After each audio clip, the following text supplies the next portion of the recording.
Hey, my name is Leo Dreger. Thanks for watching. I want to show you a really cool tool called GetAcct. It's been around for the ages. And so all you have to do realistically is do a 192.168.92.131 against your target, and always move the end of the relative identifier much higher.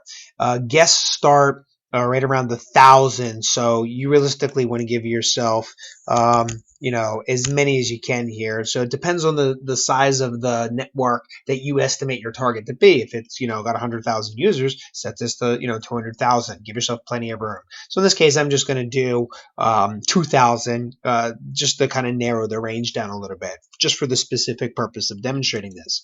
And I'm going to go ahead and say GetAcct. It pulls the domain information and the computer name against our target. It starts at the user account.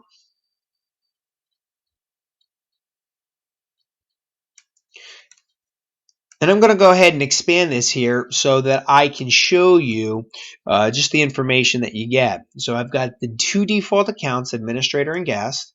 The full name of that. This is where I would look to see if they've properly changed the default administrative account. And I know that 500 is always the administrative account, whatever this name is called. The user, the password, the different privileges on the system. So it's administrator versus user level privileges.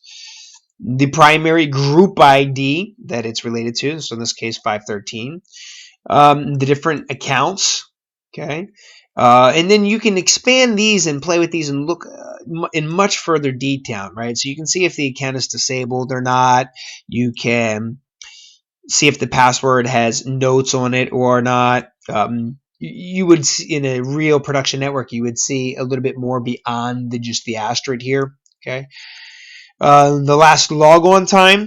And notice if you look at the bottom bar here, left to right, there's quite a bit of room, so you can really scroll to the right in this specific program. So you have the last logon times, the last log off times. If the account is expired or not, I would want to know that for brute forcing.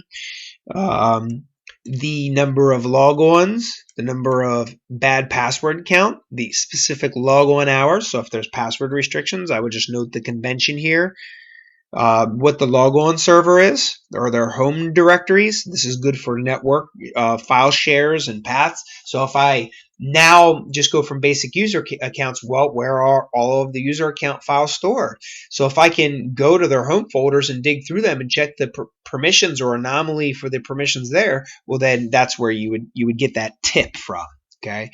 Also, maximum storage, units, and other information. Pretty powerful tool.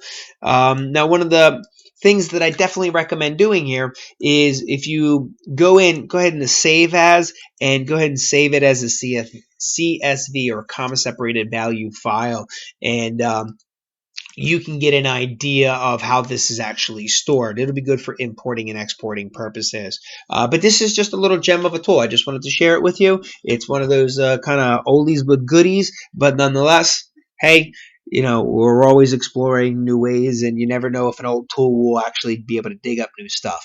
All right, so my name is Leo Dreger, and thank you for watching. Don't forget to check us out on Facebook, LinkedIn, YouTube, and Twitter.